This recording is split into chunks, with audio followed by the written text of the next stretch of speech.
Hugo Chávez hizo pacto con el diablo para mantenerse en el poder. Entre eso Fidel Castro, los dos con una misma ideología, comunistas. Igual sucede en Colombia, pero hablemos especialmente del caso Hugo Chávez, presidente fallecido de Venezuela. Miremos este documental y cómo un cura relata este importante testimonio. Veamos.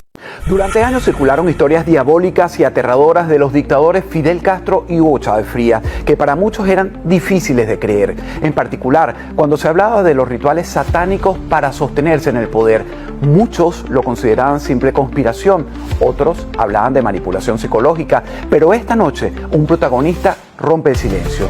Les saludo, soy Alejandro Marcano Santelli y esto es Sin Filtro por Univista TV. Todavía llevo el cáncer terminal en algunos momentos y agudo en otros de haber apoyado a Hugo Chávez Frías. El padre José Palmares estuvo muchos años cerca de Hugo Chávez Frías. Está convencido que el propio diablo se lo llevó al infierno. Por cierto, ¿recuerdan su último discurso antes de irse a La Habana a un tratamiento médico por el cáncer? En esa transmisión, una inexplicable sombra apareció tras el dictador. Nosotros y técnicos de televisión no la pudimos explicar. ¡Viva la patria! ¡Viva Venezuela! ¡Viva los trabajadores! ¡Viva la vida! ¡Hasta la victoria siempre!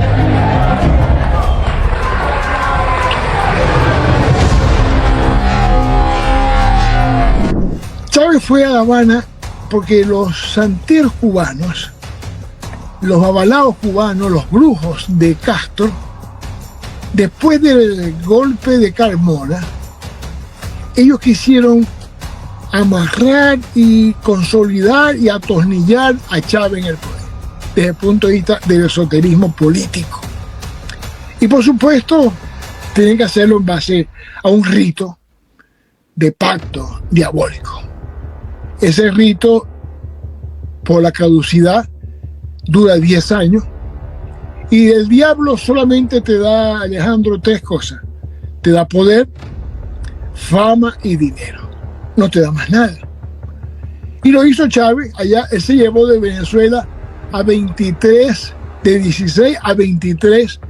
A veces sumo 23, a veces solamente contabilizo 16. Pero tengo en cuenta en los últimos momentos que fueron 23 líderes religiosos, entre católicos, protestantes, brujos, de cualquier religión. Entre esos fueron 3 sacerdotes católicos. Hoy por hoy, la mayoría, yo diría casi todos, no tengo conocimiento desde que me vine al exilio hace 8 años, perdí el contacto con mucha gente, pero de esos 23, casi todos han muerto, y han muerto de manera violenta, de manera inesperada, de manera súbita y sorpresiva. 3 sacerdotes católicos murieron, los 3 que fueron. No doy los nombres por respeto a sus familias, porque una vez di los nombres y uno de los familiares de uno de ellos me reclamó que no puedo nombrarlo porque estoy en contra de su alma, etc. Esto yo respeto. Y de esos 3 sacerdotes, todos los 3 murieron. Yo estoy consciente que uno murió de manera natural, otro lo asesinaron en un hospital de Maracaibo y otro fue asesinado en su despacho de un balazo que le dio un militar. Fue asesinado. Es decir, mataron a todos los que fueron testigos de ese pacto fáustico. El padre Palmar confirmó un hecho muy oscuro. Asegura que Fidel y Chávez hacían rituales sacrificando la vida de menores de edad. En ese pacto, Chávez utilizó vidas humanas, niños que traían de Bolivia. Esto me lo confesó un mismo piloto de la Fuerza Aérea Venezolana que de manera inocente llevó niños para La Habana y después cuando regresó preguntó por los niños y por eso se dio cuenta que había llevado niños para el sacrificio. El caso de niños que yo sepa era para él era palero. Él hizo él cuando fue cuando Caldera lo libera y él fue a ese año en 1994 va en diciembre a Cuba. Él se hace santero, después babalao, palero, y entonces usaba sacrificios de niños y de los lateros también en Caracas, 19 lateros para bañarse con sangre. Eso, bueno, los animales del zoológico del Pinar, el famoso tigre del Pinar, hizo una ceremonia también allá en los valles del Tuy, en una de esas ciudades donde hizo, no me acuerdo el nombre, después Santa Teresa, una de ellas, donde hay un cuartel militar, y esa noche también con el tigre del Pinar también hizo ceremonia. Pero es que ya con el chavismo yo creo de todo, donde hasta iban personas y hasta niños o personas muy jóvenes a estos rituales de sacrificio, porque Chávez era fanático del tema de la santería. Y eso vaya que es una realidad. De hecho se convirtió en una moda en la Fuerza Armada, y bueno, había personas que no se devolvían de esos sacrificios. Eso es lo que se rumoraba dentro de la Carlota. A mí no me consta, no llegué a verlo. El padre José Palmar pertenece a la Iglesia Católica. Su especialidad es el exorcismo y entiende perfectamente lo que son los pactos oscuros y sobre todo la obsesión de Hugo Chávez, que por poder fue capaz de negociar con el diablo su propia vida.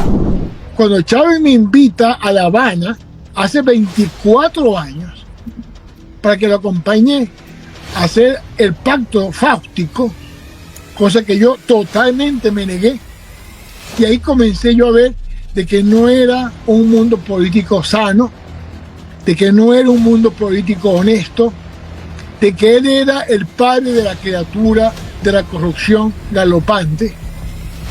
Yo ahí empecé ya a tener conciencia de que estábamos frente a un error. Y recuerdo perfectamente que después que Chávez vino de La Habana, después del 17 de mayo, él me vino a reclamar por qué yo no fui a La Habana. Y yo le dije, no, yo no voy a hacer pactos diabólicos. Y él vio que ya desde ese momento yo estaba en la otra orilla. Pero sin embargo yo estaba almacenando pruebas, Alejandro, porque yo sabía que la oposición en ese momento estaba haciéndole una especie de beneplácito a Hugo Chávez Frías. Tuve 4 años con la nariz tapada, aguantando vejámenes, aguantando humillaciones. Ellos perfectamente sabían, y muchos de ellos me decían, esta es una quinta columna, me decían. Cuidado con el cura Palmar, que es peligroso. Ve que se va a hacer escuálido, me gritaban otros militares. Hasta que en el 2006, el 12 de octubre del 2006, y esto yo lo he dicho al cansancio, en un juego de béisbol en Maracaibo, en el Fuerte Mara, yo allí pude comprobar de manera fehaciente de que Hugo Chávez Frías era el gran comandante de la corrupción, del narcotráfico y del terrorismo en Venezuela. Y ya yo vi que ya ese segundo Chávez no olía a demócrata, olía a comunista. Y luego el Chávez después del 2002, después del Carbonazo, ese fue el Chávez satánico, el Chávez despiadado, el Chávez que ya utilizaba la brujería y utilizaba todo ese esoterismo político para dominar, para coaccionar.